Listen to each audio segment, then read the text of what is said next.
Alright, hello everybody, it's me, Clock, and today we'll be playing Gladston Valley, the demo. A horror yaoi game. Not 100% on the yaoi bit, but the tags did say, gay. So, Tom, you know what's been happening lately? About the thing living in the valley. Take that content warning seriously, by the way. Thank you, chat, for ruining that moment. Dogs and cats have been turning up dead. A mangled, bloody mess. That's terrifying. I'm worried sick my sweet girl Georgia will be next. That's a lot of blood. I'll be keeping the cats indoors. Oh, this is heartbreaking. Excuse me. Wait, let me just... This is a little bit loud. That's a little bit loud. Just a tad loud. Okay. Why won't the police do something about it? I'm afraid to leave my home after 5, for God's sake. Let me just... What? Stop farting, chat. I know it's scary, but stop. Well, they just don't know what it is or could be. That and the disappearances. Everything's a right mess. Brother, I am not having an outdoor cat. Fuck that. Why do you want an outdoor cat, man? You want your cat to get worms? Nah, no thanks. Just one day your cat never comes home? No thanks, I'm good. What if the disappearances in animals are connected? Nah, let me get back to murdering these pets. Now, what are you saying, Shayn? They investigated the woods at the edge of town, where all those folks went missing, and couldn't find anything. Yeah, but isn't it strange how both are happening at the same time? Nah. Slit. I thought maybe at first it was some kind of kidnapper. Or worse. A murderer in the woods, but what if it's some kind of... monster?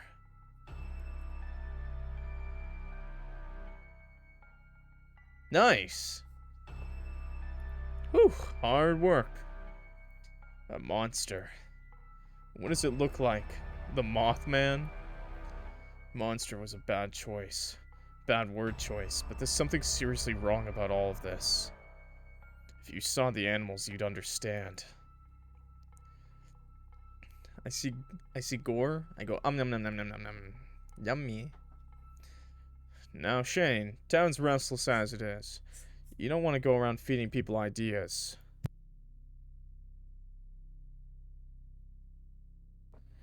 What do you say, Leo? You live near the woods, don't you? Do you run that back? What? I can't run that back. Wait, wasn't that just him? No, I haven't seen anything. There's owls and raccoons, but nothing strange. Shayn frowns. Colton jabs an elbow against his arm and laughs. Alright, enough monster nonsense. My shop will go out of business if we keep sitting around telling ghost stories. Please be careful, boys. Check your surroundings. Don't stay out late, and if any of you need a ride, I'm a phone call away. I need a ride home in the middle of the night. Now. I might take you up on it. Nah, if there's a murderer out there, I could take them. Yeah, fucking right, bro. Yeah, can I get some hydration in? We're fighting off the dehydration. Ugh. Ugh. Yeah, I'm God's strongest warrior against the dehydration. You know it. Ha!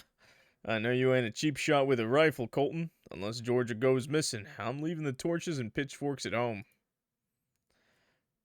Leo doesn't so much as nod his head. Too busy tightening the screws to a car part. If Georgia knows to stay away from the forest, she'll be fine. For me? Hey, hey everyone, my name's Wolf, and I'll be singing some songs for all of you Boo! Get a real name! Don't steal the wolves! I'm kidding. I'm kidding, because I bark for you. The mic screeches and he pulls away from it. An awkward silence falls in the record store. He pulls at his collar nervously. It's, actually my first time doing an open mic. I had to get out of the jitters. Woo! I love you, Wolf! Oh no. You got this! Wolf visibly relaxes. He breathes in and positions his hands on the guitar strings. Wow, that would visibly make me that would visibly make me have a panic attack. Thanks, Kate. This first one's an original. It's about new beginnings in familiar places, and I'm dedicating it to my friends. He points to Kate and Leo at the front of the crowd and flashes a grin. Open mic at Derry's record store starts at 8 p.m. Wolf's taking up the only space not occupied by rows of records and CDs, and Leo has front row seats. Leo. Feels as though half the town is there until Wolf's light, easygoing voice coaxes everyone's attention.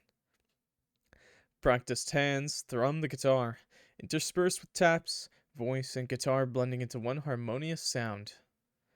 Though no different from other bedroom pop refrains, there's an earnestness bordering on virtuous. A silence follows the end of his performance. The crowd erupts into thundering applause. Holy crap, I almost forgot the words for a second there. You liar. What were you even worried about? You killed it up there. Everyone loved you. They did? Here I thought you guys were pretending to like my music. If we didn't like it, why would we keep going to your rehearsals? I don't know, because you like hanging out with me. No, actually, every time I see you, I'm forcing myself to listen to your awful music. Real. Look. Okay, you've made your point. Wolf glances at Leo. What did you think, Leo? Okay, chat. Farting is not a response. You're not allowed to fart. Is this what you do with your parents? You just... Yeah, you're sickos. So I'm gonna fart and say I didn't like it. No, I'll say I liked it. Really? You liked it? You asked. It was good. How good? What part did you like? I'm nervous. Was it my singing that you liked or the songwriting? Really laid on thick. Wink. Leo vaguely gestures in Wolf's direction. What the heck does that mean? He probably doesn't want to inflate your ego. With a crowd like this, Darius is going to be asking you back every night now. At least remember us when you're famous. Start investing now. Let me sign your arm. Wolf brandishes a Sharpie and looms over Kate. Huh? Whoa, Leo, do something about him. Leo shakes his head as if to say, you're on your own. Haha, gotcha. Wolf draws a heart in Kate's hand. Ah! Oh, that's not so bad. I thought you were going to write your name across my arm all big and ugly. I mean, I can do that too. Kate whips her hand away. Bro has Riz. Bro is oozing Riz, bro. Everybody under the age of 25, everyone under the age of 25 has fallen for Wolf. They're soaking wet, bro. Even the boys are soaking wet for Wolf, okay? Come on. Plays a guitar, can sing, has okay dressing, dyed hair, piercings, pretty fit, good looking, has a joking attitude. Bro's instant 10 out of 10, okay? I have to see my family tomorrow. Can't let them see that on my arm. No thanks. And the other girlies, they want Kate, which is very understandable. But if they ask, you can redirect them to my open mics. Don't use me as free advertisement. Clock focus. I am focusing on the hot guy. A little bit too much. Aw, why not, Kate? Can't you do this one thing for me? Why don't you make your own flyers or something? Just not that. I'm just kidding. God, I never have the balls. I constantly tell people, like, don't ever mention my YouTubing. Don't ever tell anyone I'm a YouTuber. If I tell them. Hey, why don't we do something after this? I could treat you to ice cream with all my donations. I would, but my parents are getting strict about my curfew. They don't want me disappearing into the forest. Oh, the disappearances. Was there another one recently? Yeah, over the weekend. It was this poor homeless man who's usually down the block from the gas station. There's been 5 disappearances so far, but the official statement from the police doesn't really confirm anything. Oh my god, that's terrible. My bad. Don't worry, they're just all hanging out in my cabin. Upside down. Naked. I'm hoping it's not serious. Yeah, it's not a serious thing between me and them. I mean, when you say it out loud, 5 disappearances is pretty bad. That's only 5 that we know of. Stop talking. You're gonna freak me out. Yeah, I'm with your parents on this one. You should head home. I should be saying that about you. Did you guys drive here? Parents are out of town, so Leo's driving me back. Maybe back is the wrong word, Wolf. I'm driving you somewhere. That's a relief. Just then a message notification pings and Kate looks at her phone. Oh, they texted me just now. I have to go. Alright, catch up with you later. The night draws on and Leo yawns. It's 10:42 p.m. The record store is mostly cleared out, save for a few stragglers still loitering around. Most stores in Gladston Valley never stay open past 11 p.m., except for the bars, and even those had begun to close early due to the disappearances. Wolf's chatting with a group of college students about his upcoming gigs. Leo's gaze draws over to a police car whizzing down the street. Man, I really love their art, by the way. It's really great, and I like the background art. It's simple, it's plain, but that's good. That's good enough for me. Bits of Wolf's conversation filter through about how he got into music, how he received his guitar on his 13th birthday, and the CG was wonderful. How he received his guitar on his 13th birthday, and the way his family are all musically talented in some way. It's all small talk, pointless drivel. The ease with which Wolf spoke grated on Leo, and though objectively his performance was competent, it carried the same effect. It was cloying to the point of irritation. Leo didn't want to be at Derry's longer than necessary, so he finally decides to join Wolf before he wanders too far. Hey, I'm not a maid. What the hell are you saying? I ain't no frickin' maid. I'm a stripper. For today. For 20 bucks. Wolf is standing with 3 other college students. There's a girl with dyed hair, a boy wearing a beanie tucked too far down his face, and a taller boy with sagging pants. It's giving femboy? Well, too bad. I'm a manly man. What are you gonna do about it? Is that your friend? Yeah, he doesn't go out much. Go easy on him. Sup? I'm in love. What? She holds out her fist, expecting a fist bump. Leo stares at it blankly. Man, it's always the redheads, man. Damn, you weren't kidding. Anyways, as I was saying, it's cool to find other songwriters in Gladston, especially ones who aren't weird old men. What? But the weird music old men make are the best. You're fucking weird for that. Add me on SoundCloud, and I'll send you music that's actually good.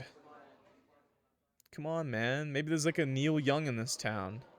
The two exchange their information on their phones. After that, the red-haired girl reaches into her pockets and procures what appears to be several tiny vodka shots. No, I'm just a manly man. I'm just a manly clock. Easily, I'm not a lady at all. Want one? What the hell? Do you just carry those around with you? What is tiny vodka? I think she means those little bottles. You know those little shooters? Those little runners or whatever. You know, you can go to, like, the store. And, like, you can buy those tiny bottles. They're meant for mixing. I think she probably had, like, 3 of those. We're pre-gaming for a kickback later. Take however much you want. Really? My folks will kill me if I bring this back. She laughs. What are you, 12? Just have it here. It's a toast. A toast to your first show. The vodka shot sits between finger and thumb. She tilts it alluringly. Leo studies the 3-inch bottle, gestures towards it as if to say, might as well. You know what? Sure. The girl passes around the shots, and they all collectively... She said bottles, so yeah, it's the mini bottles. And they all collectively twist the caps off and down in one go. And depending on how much of a lightweight you are as a man, you could probably take like 3 of those and be fine. Leo feigns drinking the vodka, eyes open even when everyone else's heads are thrown back. Casually tosses it into the trash once everyone's finished theirs. Not even one shot? That's how careful I am, damn. Damn, that's strong. Leo's like super freaking focused right now. Wolf coughs.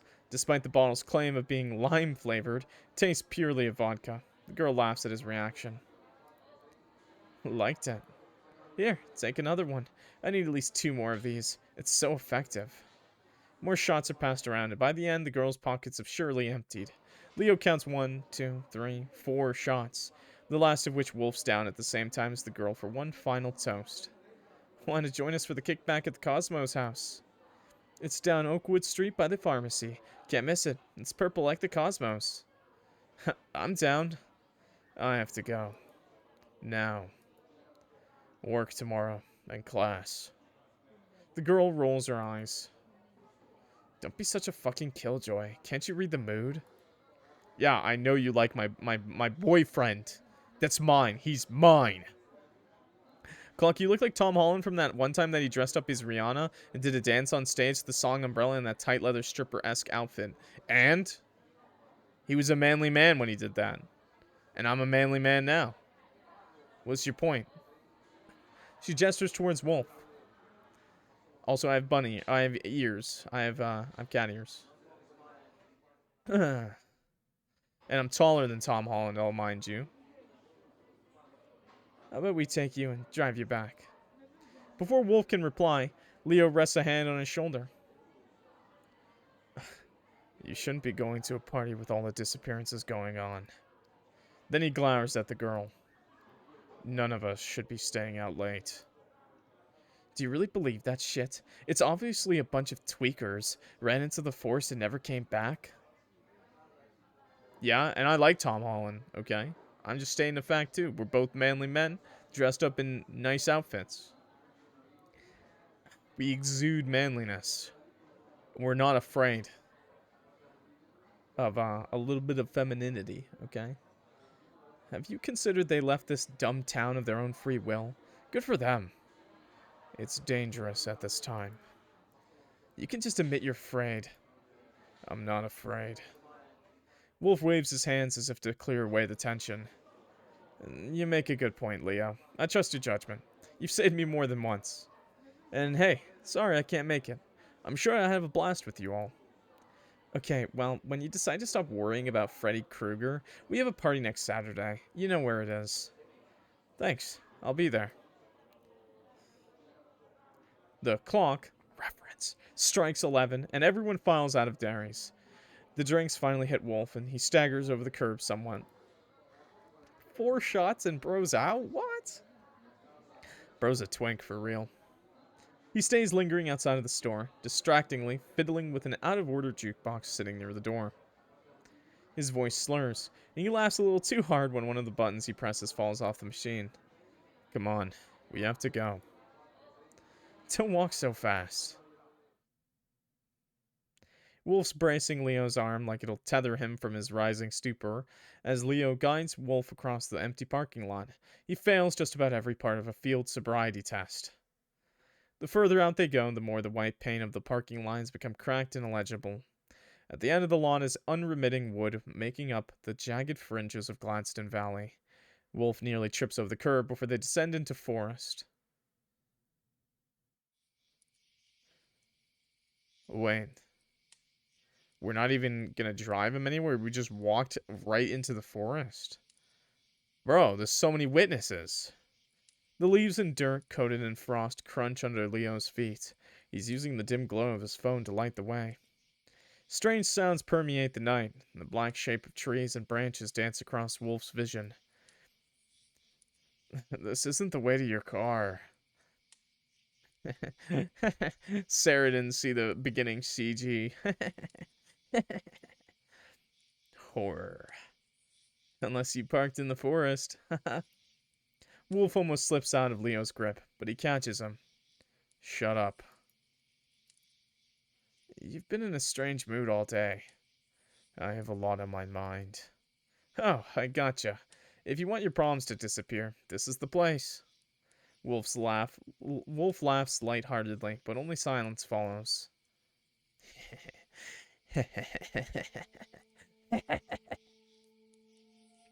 His sense of direction fades. North, south, east, and west no longer exist. Only the forward march into a shadowy limbo. The trees seem taller, and the glow of Leo's phone suddenly darker. If you had saw the beginning CG at the beginning, you know what we're about to do. Abruptly, Leo shoves Wolf, stumbling forward. His legs twist over branches, and his hands meet muddy ground. He hardly has time to think about what's happening. The sticks stabbing his palms, and cold earth seeping through his jeans. What's going on, Leo? Are you mad at me or something? When he looks at Leo, the air turns to lead. His friend's features are almost blurry, blending into black forest. Leo. With one swift motion, Leo points a bloody knife at him. Good. Twink murder time. Do you recognize this? It's a knife? Do you know where I found it? Wolf shakes his head. Right here. With all the mutilated animals. You were sloppy. Sloppy. Oh my god, wait. The turnaround. I missed a spot. Oh my god, the twist? That's why he's acting more drunk than he actually is. Is that all you have to say for yourself? People are getting suspicious. My coworker is connecting the murders to the animals, and now I have to clean up your mess. And we're in on it! Twink boyfriend murderers? You're mad about that? It hasn't been that many. Only 5. It'll be 5, then 6, then 20. You never think anything through. It's not going to be 20, Leo. I'm still figuring this out, I swear. What are they even going to connect the animals to? It might be fine for now, but if we're not careful, they'll see the patterns and collect evidence. If we move now, we can avoid suspicion. And leave everything behind? Are you that paranoid? What option do we have? You promised me you would help me stay in Gladston Valley. If we do this just a little longer, I'll be able to finally lead a normal life. If we move out, I lose that chance forever. And I don't get to murder as much. Please, Leo. I can't do this without you. I need you. 2 months earlier, Leo's house. The black screen of Leo's computer fills with code. He takes a sip of water, and then it's back to work. Even with noise-canceling earbuds, the strange sounds of the forest are persistent. Tonight especially. Okay. Noise-canceling earbuds, bro? That's a scam. You just got ripped off. The fact that you read noise-canceling earbuds and thought that would work, you're insane. This is the price of living on the edge of town, Leo supposes. This was the only affordable place where he could have the property to himself. There's a scratching sound emanating from the back of his house. Likely an animal searching for reprieve from the rainfall. He has half a mind to get rid of it himself if it wasn't raining. I have noise-canceling earbuds. They work. That's a scam, bro. You probably have to be playing them to make sure they work. Get headphones. Get headphones. They're going to work all the time. Just a bit more. He'd been slaving over this code for the past 14 hours. This time it might finally work. Leo's cursor hovers over the execute button. Click. It works for about 10 seconds before the execution log obscures the screen. Error after error pops up. Some sort of unforeseen bug. Fuck. The life of a coder. Leo jumps involuntarily. Did something hit the back door? He looks over his shoulder warily. That actually kind of got me. This is the last straw.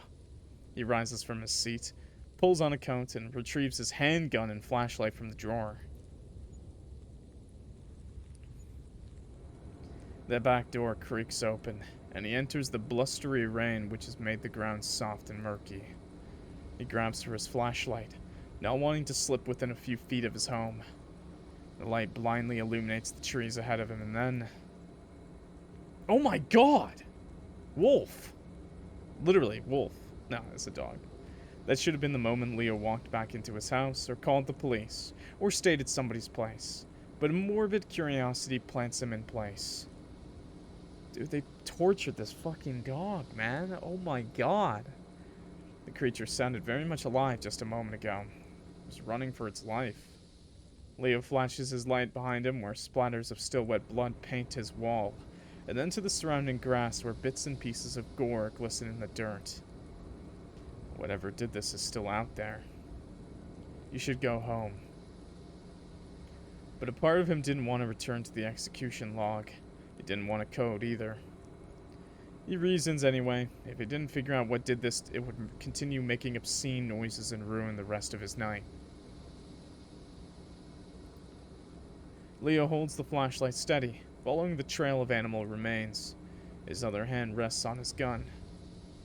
Bro, this guy's a terrible murderer slash, like, psycho. Seriously. You just let the animals get away? Like, what were you thinking? It's a sickening sight, but he has to know where it went, even if it means winding through trees and stepping over brush. He's like a serial thriller? Yeah, he really loves CT Crunch, bro. It's delicious. And he'll kill for it.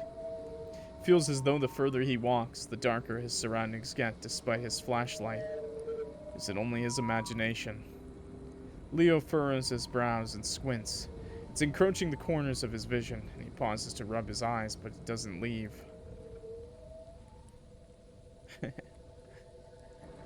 It's like there's a strain over his eyes, or rather inside them, moving and churning beneath his eyelids and worsening by the second. The feeling is unbearable.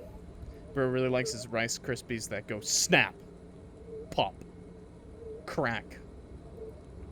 His flashlight drops to the ground and his hands go to his eyes. Ooh, something is wrong. The forest silhouette and the shape of the ground are thrown together, weaving into a constantly moving mass. Something is very, very wrong. The ground and the sky fuse, and then in front of him an entity comes into being. He's not sure what it is, only that it's drawing nearer and nearer. Crack it. It's impossibly slow, yet fast, picking up everything in his vision, yet it's ahead of him and approaching with every heartbeat. Everything it touches morphs and mingles together, and Leo can feel the edge of his being subsumed. He reaches his eyes, forcing ghastly visions of faces, animals, bone, and viscera, space and matter, and whatever lies beyond. His heart hammers. Bile rises up his throat, and blood rushes into every fold of his brain. And he must have light. Leo falls to the ground. He blindly grabs for his flashlight. With slippery fingers, he snaps the button on. Ah, flashbang me, bro! Wrong way! But there's nothing. Only a boy. Around him is blood, but there's only a boy. Present day. Wow, we really just caught him red-handed, huh? Leo breathes in and releases a heavy sigh. I remember our promise. Thanks for giving me a chance. It's not that I want to leave Gladston, it's... Leo forms a fist with his hands. His own chance at a normal life ended the moment he felt the pulse of another human being die under his grasp. But that was the choice he made. So we've killed. And Wolf. It's not safe here. For either of us. Leo, nothing's happened yet. At least let me stay here long enough to do all the things I couldn't do. I want to hit my 20 kill count max. My 20 kill count record. I want to celebrate all the birthdays I missed, reach every milestone. I want to graduate college, get a job, and make new friends. I've never been to a school dance or had my first kiss. There's so many things I haven't done. Even if it's pretend, I want to feel normal. I know. Leo sighs. He crosses his arms. I'll allow us to stay in Gladston Valley under one condition. I decide who we kill and when. It'll buy you time, but that means when you receive a text from me, you have to drop everything and do as I say. Got it? Alright, that's fine with me. I trust you, Leo. With that, Leo turns away and walks towards the real direction of his car. Wolf jogs to catch up and walks side by side with them. I had a pretty great night. Singing at a public venue, underage drinking, and getting invited to a party. Are you gonna join me for the party? Only to make sure nothing goes wrong. Are you still mad at me? Yes. Yes. Do you have any idea how often I think about this? Or, do you have any idea how often I think about this? About how my life will be over if anyone finds out? I wish you'd take this more seriously. Leo shakes his head. You're drawing too much attention to yourself when we're actively carrying out murders. Keeping a low profile will provide a better alibi. And stop telling people about your family. They might begin to realize you don't have one. It makes it more realistic. It's better to be safe than sorry. Leo walks ahead to a steel blue pickup truck. It's polished so thoroughly Wolf can see his reflection in the finish. The bed of the truck is filled with scrap metal and motor oil. Wolf reaches into the bed, picks up a thick sheet of metal, and bites it between his teeth. Excuse me, what am I gonna do? So what's the plan now? Lay low. Leo arrives to the auto shop the following day. He's there practically full time despite being a student among other things. He's early, so he spends his time reviewing orders and meticulously lays out his tools in order of length on the work table. He hears Shayn and Colton before they arrive. The two typically arrive as a pair, since Shayn needs to be carpooled, sometimes by Tom, but mostly by Colton. I like this a lot, actually. And that's why I don't skateboard and read at the same time anymore. Is that why you weren't at book club last week? Bro, we're reading the Quran now. What? Wait. Wait, you're in book club. Your book club is reading the Quran? Excuse me? I'm sorry if I'm saying that wrong, by the way. I can't roll my R's. But, if you don't know what the Quran is, it is the it is essentially the Muslim, like, Bible, essentially. Oh my god, I can't think of words. It is their, like, scriptures, basically. Excuse me, you just reading that in book club casually. Good read. I'm sorry I had a sprained ankle. I can catch you up on all the details, but it's better if you read it yourself. Morning, boys. We've got a Volkswagen in need of an oil change, a RAV4 needing replacement parts, and a Jeep that needs a new engine. Mornings at the mechanic shop normally play out this way. Noelle handles the customers in the front and sends repair orders to the boys. Tom's in the back placing orders for the parts, since nobody except for maybe Leo can be trusted with the finances. Hey, can anyone tell me why this exhaust pipe is drenched in Mountain Dew? Tasty. Straight from the tap. Dude, you are so nasty. Is it really Mountain Dew? What if it's Sprite? It smells like Mountain Dew, and it's green. One absent-minded turn of a screw, and Shayn yelps.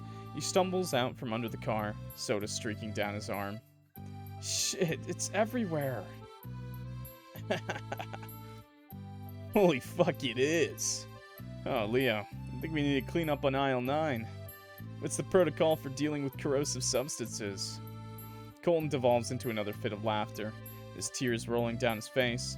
Shayn grabs a rag and wipes down his uniform. Can you be quiet? I'm trying to focus.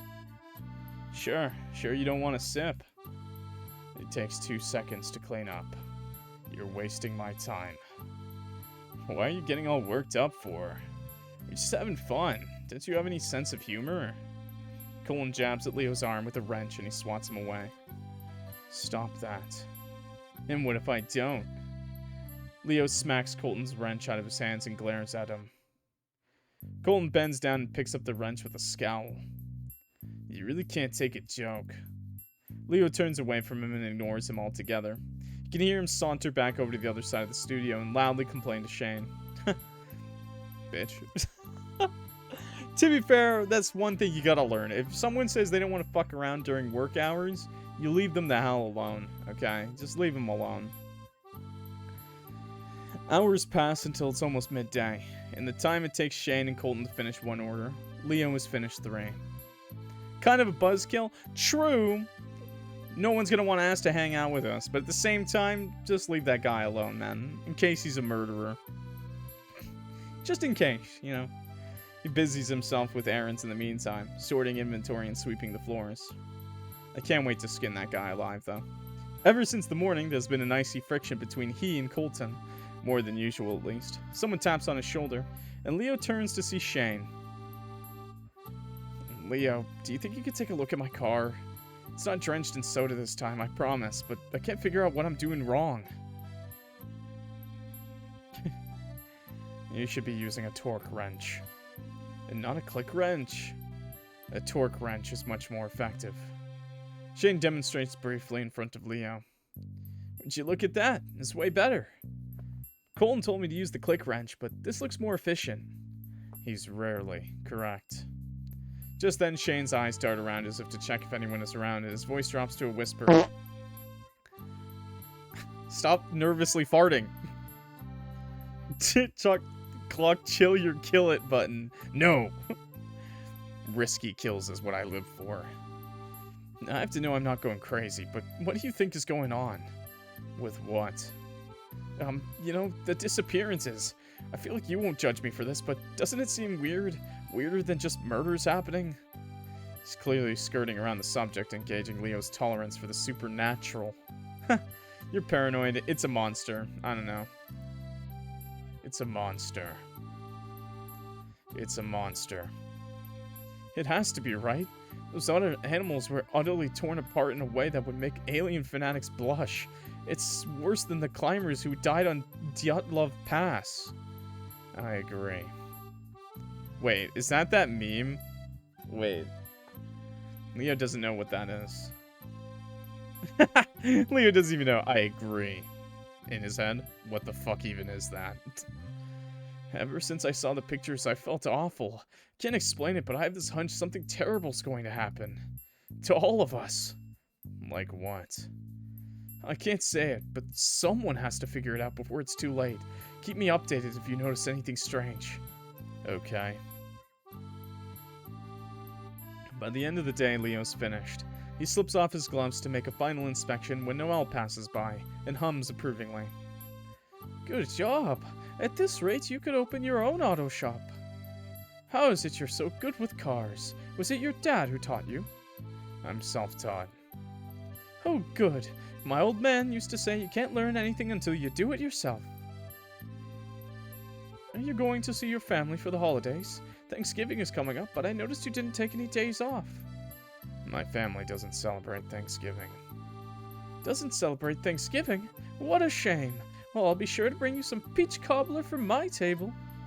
You know, you should still take some time off to see them. I know how it can be with the family feuds, but you'll look back on the memories fondly. Noelle continues to chatter on about how her sisters would fight over a wishbone, and the last time she ever saw her cousins before they moved out of state. After a certain point, it's as if he isn't there. Noelle continues talking on and on. Unfortunately, he can't remember the last time he celebrated a holiday to properly lie about it. This is crazy, man. I know someone at my job who's just like this. Like, they just talk and talk and talk, and I'm like, I love to be attentive, but it really is, like, at a certain point, like, are you even talking to me anymore? Luckily, Tom walks over and saves him from further conversation. Thank God. Can't you see the boys trying to head home to well? I've got something to say to him, so you go on ahead. Alright, Tom. Talk some sense into that boy, will you? We all have our own way of celebrating the holidays. There's no talking sense to this one. Tom chuffs a hearty laugh that seems to satisfy Noelle. Yes. Once Noelle is out of earshot, he turns to Leo. If you give her the chance, she'll tell you her entire life story. Yeah. A silence follows as Leo puts away his tools and Tom cleans up the studio. Chin up, boy. I know your mother's looking down on you from heaven. I pray for you every day, Leo. Life is hard. I know because I've been there. Being a boy all alone in the world, it ain't fair. Looking at you, folks might see a quiet boy, but I know your head's a whirlwind. All you can do is stand tall and pick yourself up, eh? And I see that in you. Tom claps him on the back. That's all, Leo. I want to remind you, you've got a brilliant future ahead of you. Be sure to get a proper dinner and stay in school. Okay. Okay. You can clap my cheeks anytime, Tom. Tom was always praying for him. Leo's lost count of how many times they've had this pep talk. If only he knew the truth. Would he still pray for him? Been there, done that. He is Pitbull. Dale. After work, Leo commutes directly to class. He attends college in a neighboring town about an hour away from Gladston Valley. Gladston barely has a supermarket, much less a college, so most people his age share this fate. By the time he walks to class, Kate is already there. She's taking out her notebook and a plethora of stationery while the professor sets up the course material, and Leo takes the seat beside her. Thank God you're here, Leo. I thought you were going to skip class with everything going on. I don't want to be alone when it's so dark out. None of the disappearances are happening here. I can't help but be on edge. A cutie like you, Kate? I'll protect you any day. The professor drones on, talking too fast with an accent Leo can barely understand. Kate's struggling to stay awake with her head bobbing up and down no matter how she tries to force herself awake. Several torturous minutes later, he receives a note passed over by Kate. Do you understand what he's saying? He jots something down on the paper and passes it back. No.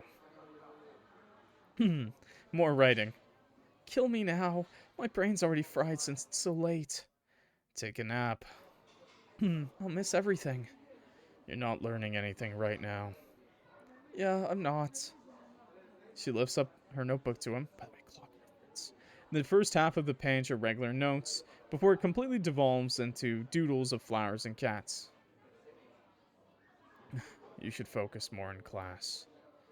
Sorry I wasn't born holding a laptop with Visual Studio Code on it. When the note is passed back to Leo, he takes longer to write before passing it back to Kate. A sketch of a little robot stares back at her. This is cute. Is that supposed to be you? I don't know. Kate takes longer to write her message, and when the page is returned to Leo, there's an adorable black cat sitting next to his robot. Well, now he has a friend.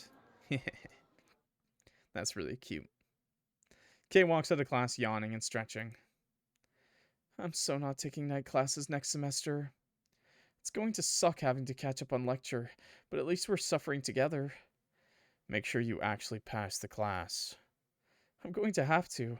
If I get anything less than a B, I'm not going to hear the end of it from my parents. I'll send you my notes. I'd appreciate it. Leo accompanies Kate as they walk out of the lecture hall and across the tiny campus. The last bus station sits beneath a single lamplight, and they wait together in silence until the bus rolls in.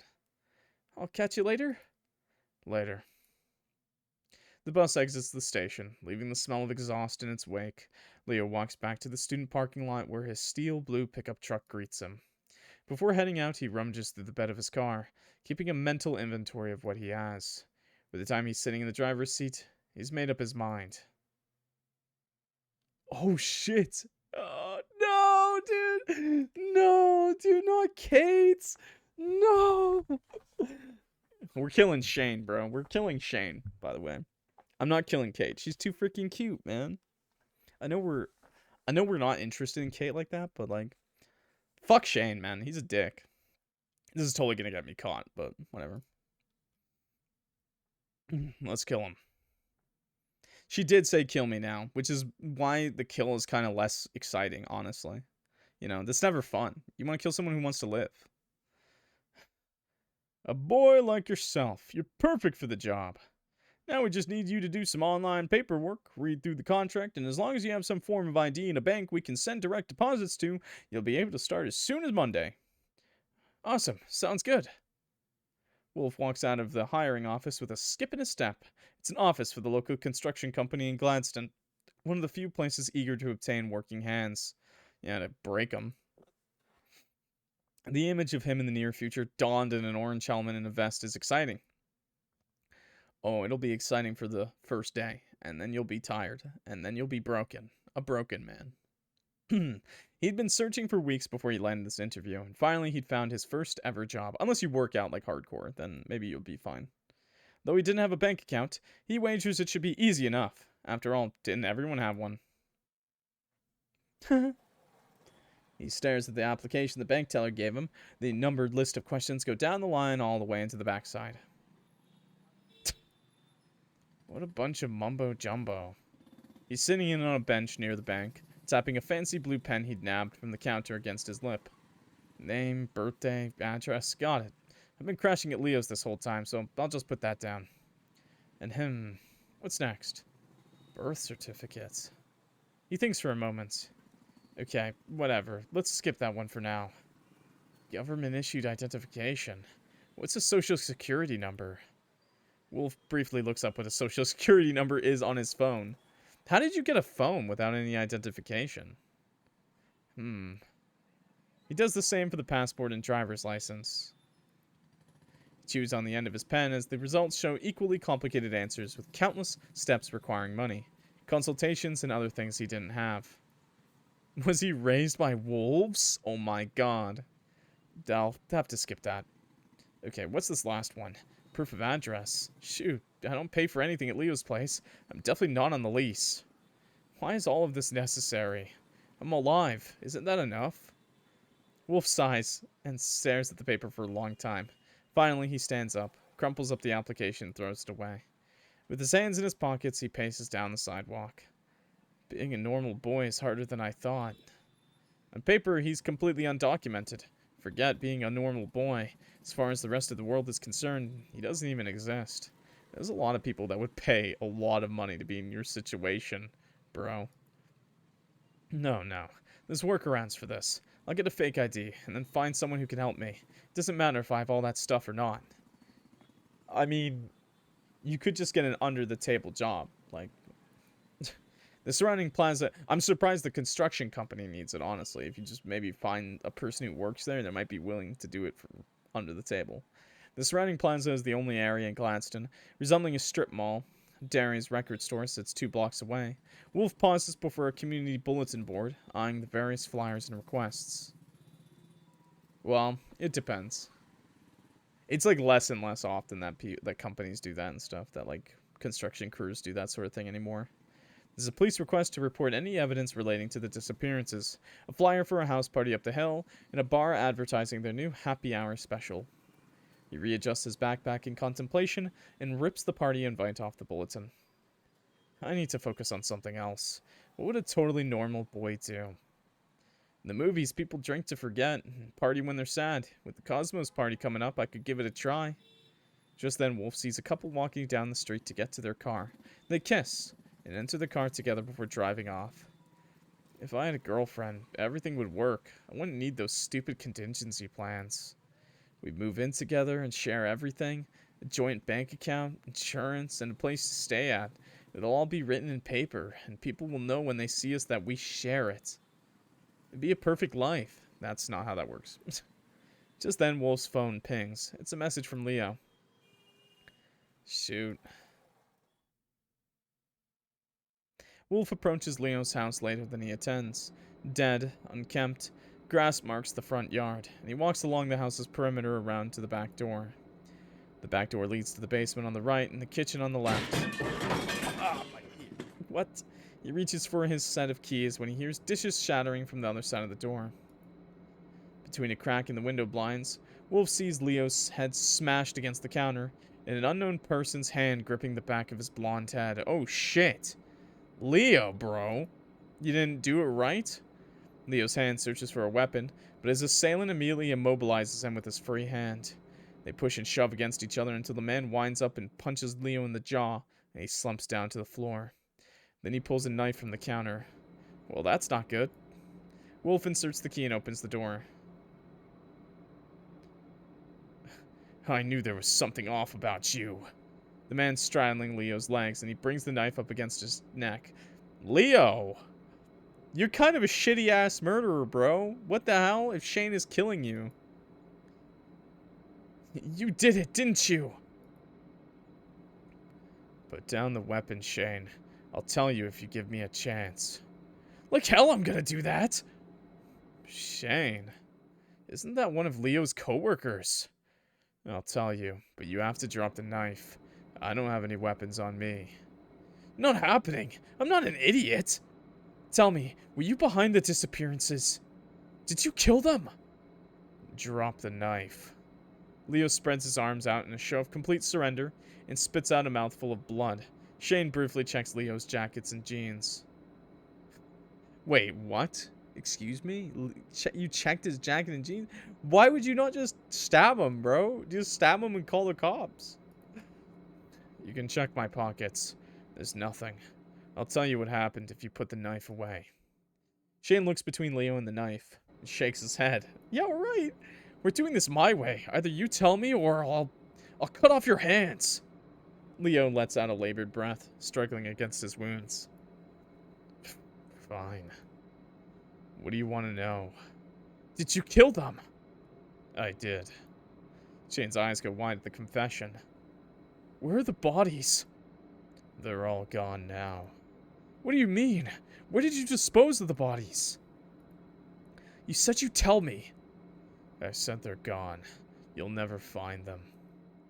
Shayn clenches his teeth. All this time, you came into the shop acting like you didn't know anything, and lying through your teeth. You lied to Tom, Noelle, to all of us. You're a monster. Give me one good reason why I shouldn't kill you right now. Because I know what happened to the animals.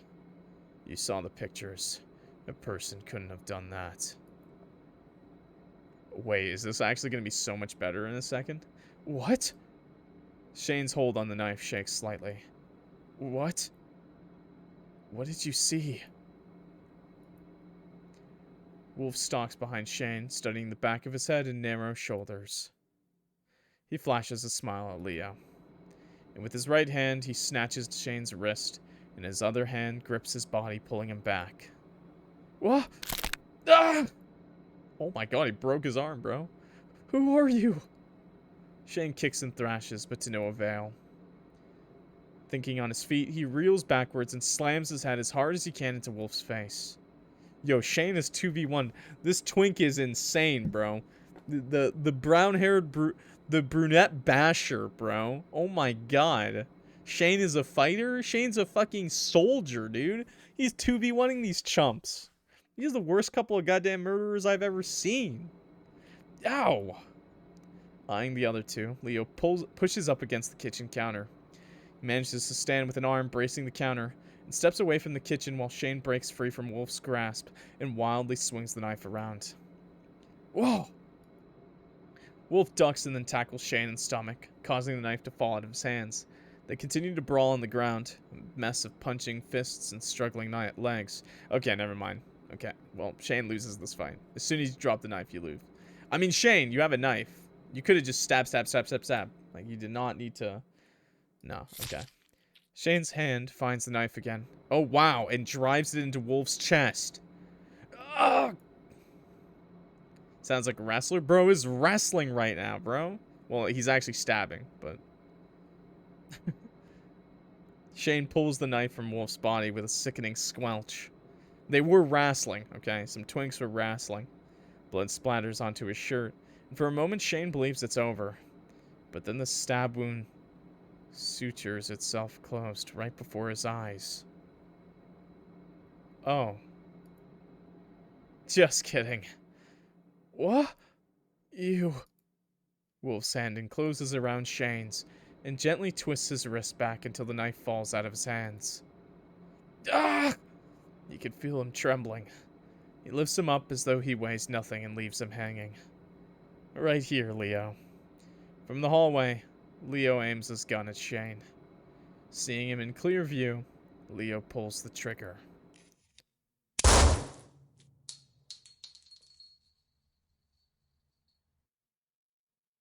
Two months earlier, the woods near Leo's house. Oh, so he really is some eldritch monster wolf boy. Oh, okay. Oh. Who are you? My name is Wolf. No. No, it's not. Leo stumbles backwards, his mind still a disoriented mess. I saw you die. They lowered your coffin into the ground. Wolf looks towards the ground wistfully. I know. I thought I died too. The boy approaches Leo and brings a hand to his shoulder. My last memory was being in the ICU with you. I could sense you were there beside me. No. Don't tell me this is my ex-boyfriend. Leo's hand trembles. Anything in that room was so loud. The machines and everyone talking and running around. So loud, but then all of a sudden everything stopped and I was floating.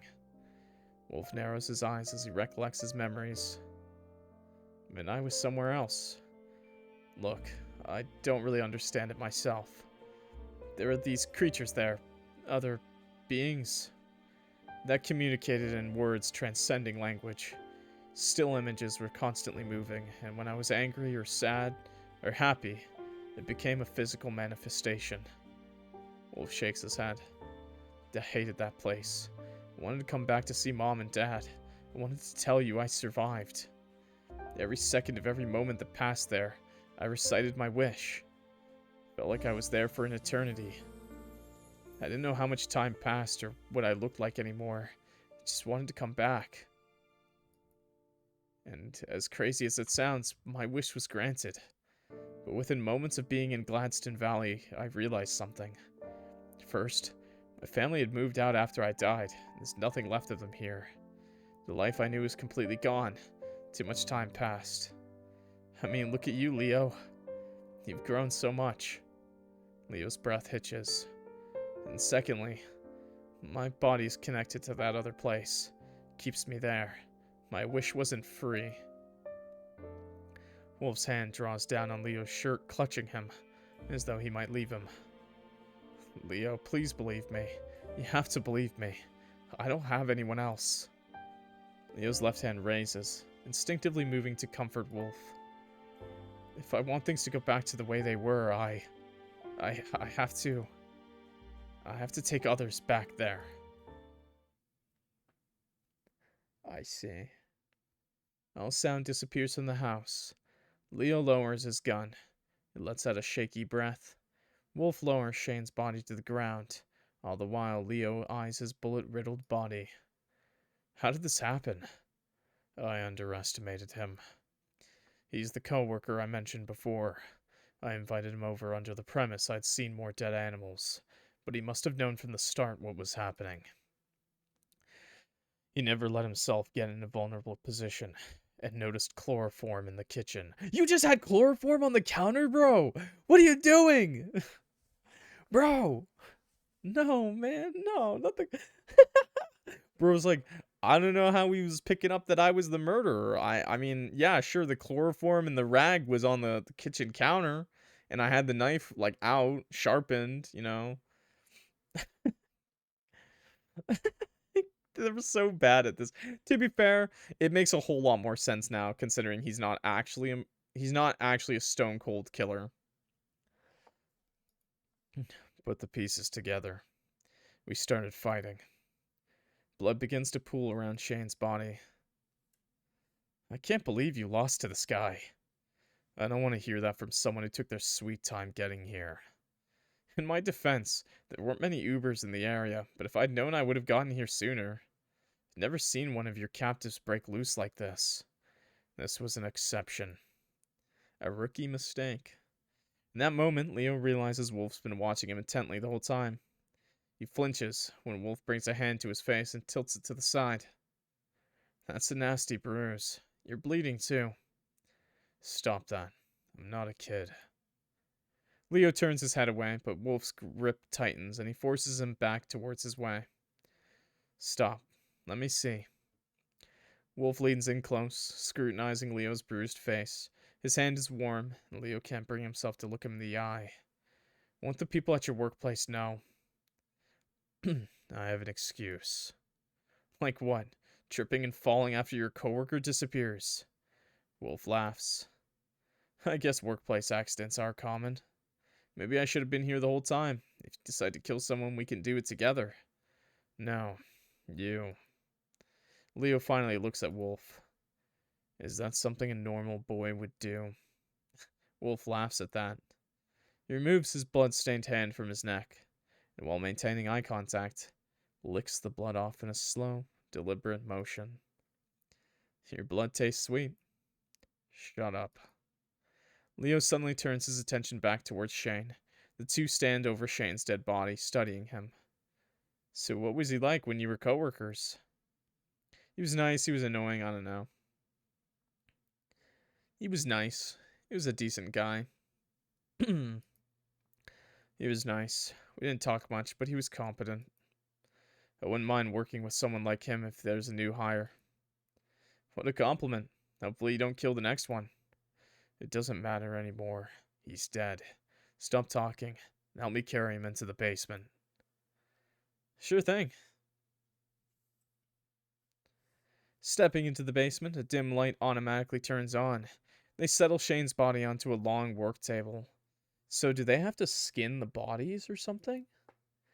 Beside it is a cart filled with various medical saws and knives and buckets full of miscellaneous contents. And then, yeah, that's another question. So, I thought they were, like, feeding the bodies. They cooked? They're definitely chopping them up. A bundle of rope sits in the corner, and chemicals line the shelves. Wolf leaves Leo alone to his work. It's going to be a long night ahead of Leo. He undresses the body and lays it out across the table. He searches for his gloves and puts them on, and arranges his tools in order of length. Grabbing the saw, he makes the first cut. This is disgusting. Keep cutting. Oh, this is disgusting. Or keep cutting? I'm gonna say, this is disgusting. Don't think about it. So Leo's not really a murderer. This is excessive. This is wholly unnecessary. This is bad. Everything is bad. This is wrong. One or two times it crossed my mind this was wrong. But for him to live, others must die. That's what I thought. That's what he said. You've reached the end of the Gladston Valley demo. The full game should be released relatively soon, since the writing is complete, but I hope you enjoyed the demo so far. Thanks for playing. That's Gladston Valley. I just want to check up one thing before we talk a little bit. I just want to check the kill. I don't really care too much about these other options, but I just want to see what happens if you try to kill Kate. That's so sad. I don't want to kill Kate. She's a bestie. Okay, let's skip. What's different? Okay, this is the same. Wait. Okay, here's crying. Leo doesn't appear to be in the kitchen or the hallway. He must be nearby. If not downstairs in the basement. Ow, why? Wolf clicks open the basement door and walks down a staircase into darkness. Look, I just want to see. Is this some sort of wholesome The Hills Have Eyes? No. More like a gay yaoi.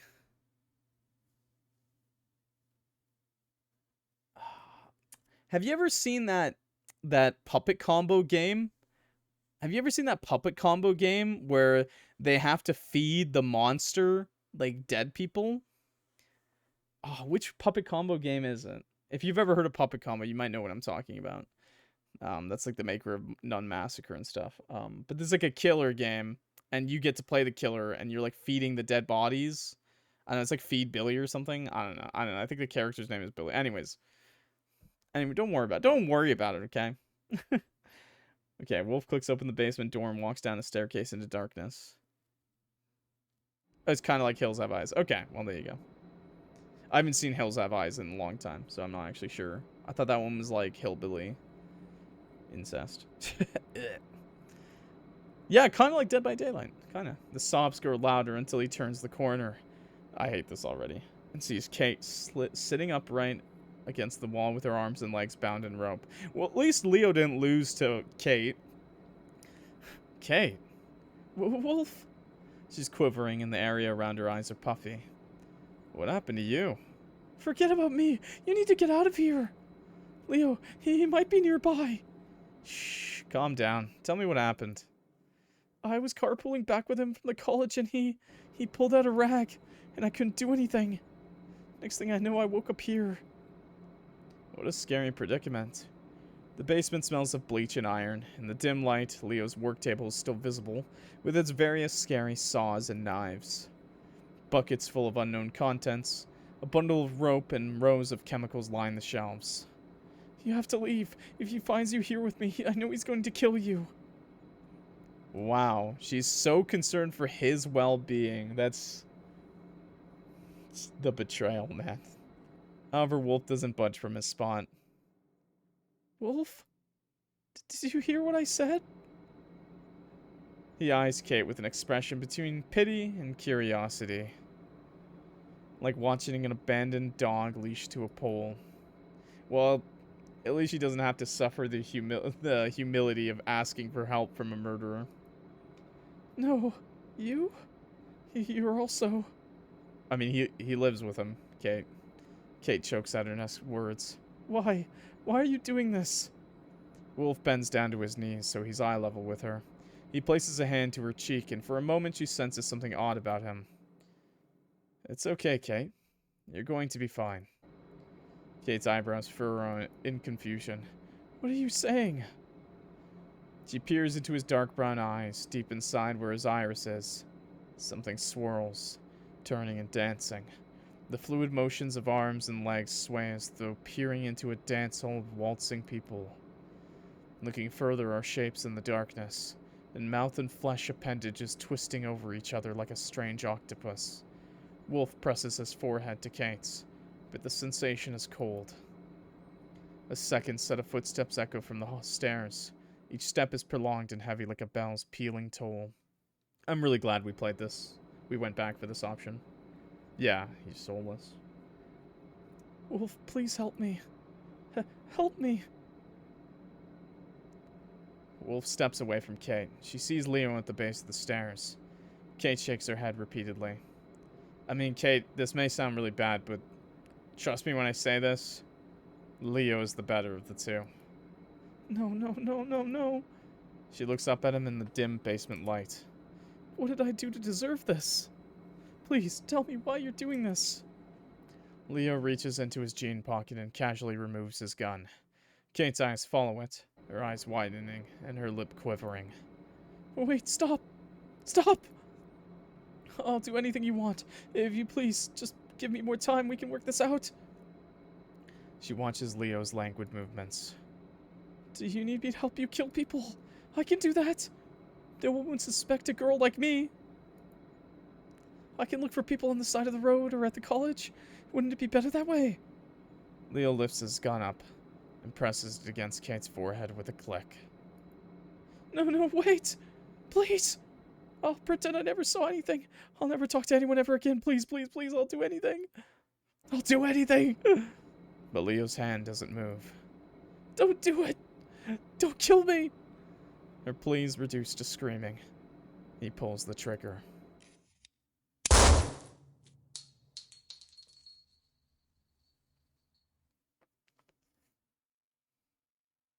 I think that's a skip, right? Yeah. All sound disappears from the basement.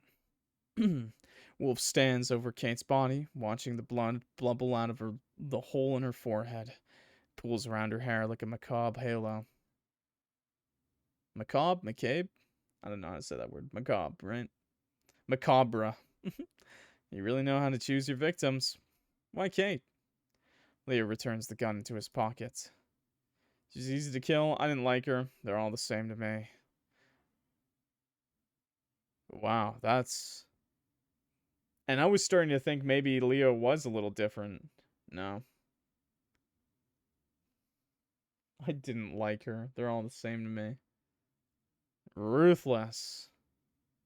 Never mind. In the other route, I thought of Leo as maybe somewhat of a, a character that has to do this. Now I think of it as Leo is okay with this. He knows it's wrong, but it's like, he'd be like a really good serial killer. One who wouldn't have to do it all the time. She was easy to kill. The previous victims, not easy enough kills. No, given the time of the week, and the fact it'd be in another town over, Kent was the best choice. How efficient. Stop asking pointless questions. She's dead. Unless you want to help me cut the body, it's none of your concern. You always say you don't want me to dirty my hands. I'll leave you to your work. It's going to be a long night ahead of Leo. Keep cutting. Keep cutting. Keep cutting. Keep cutting.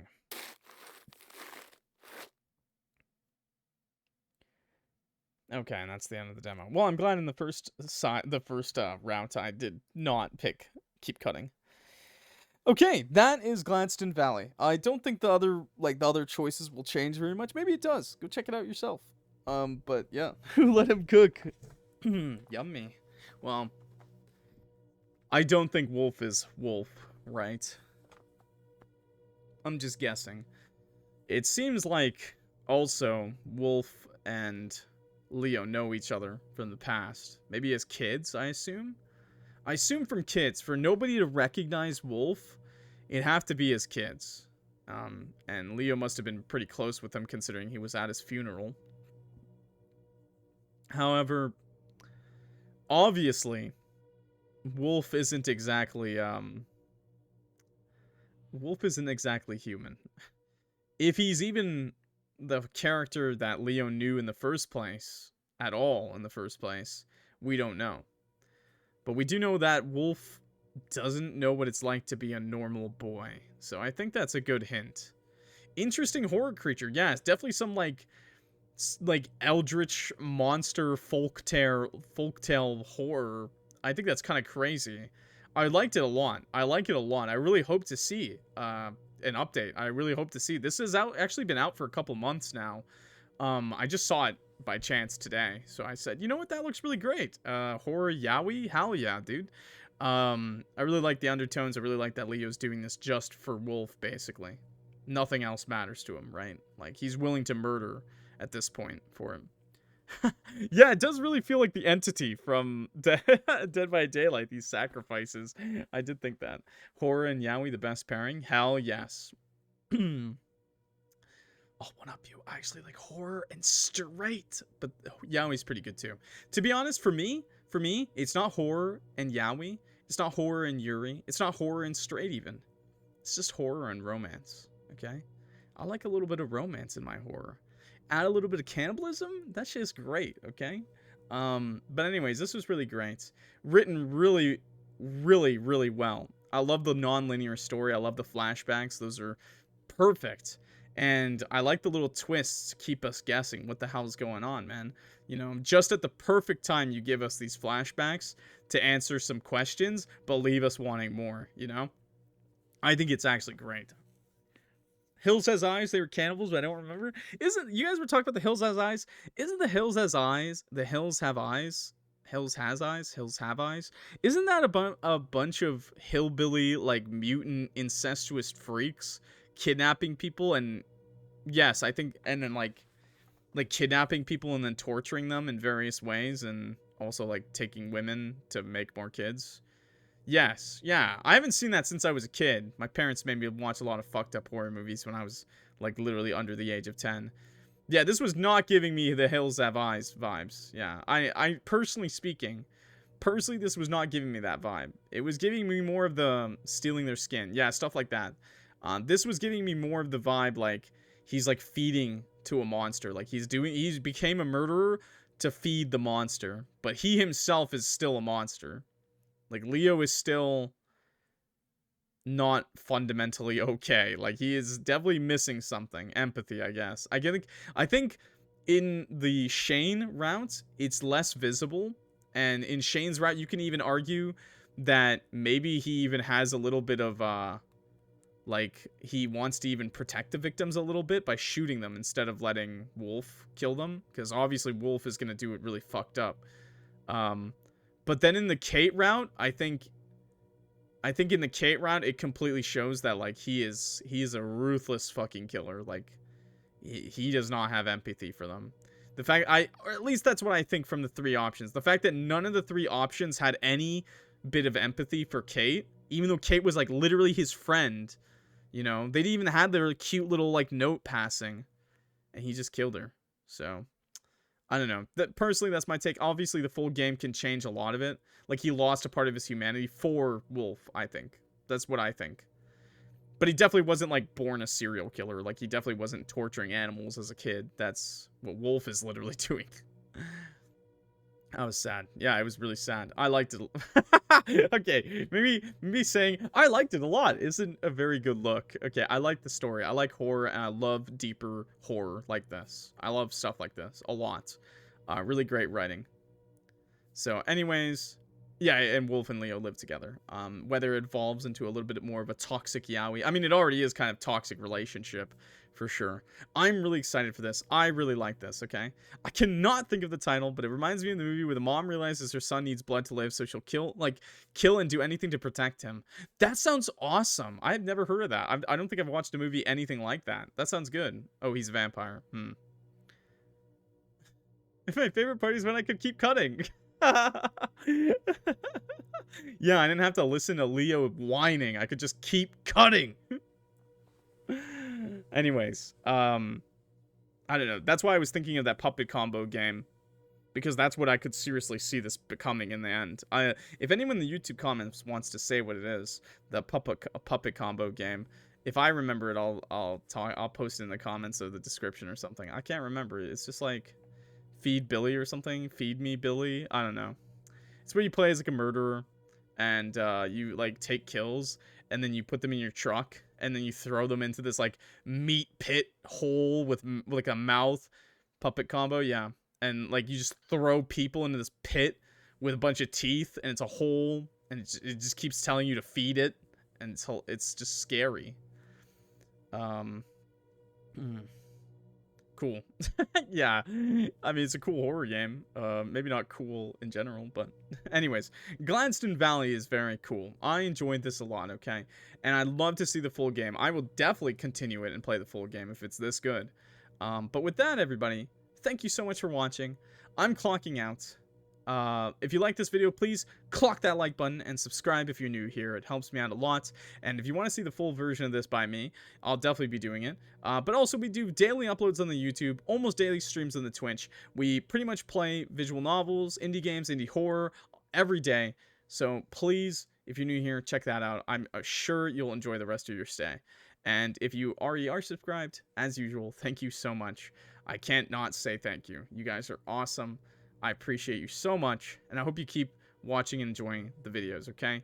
And with that, I'm clocking out. So, see you next time, YouTube. Peace out.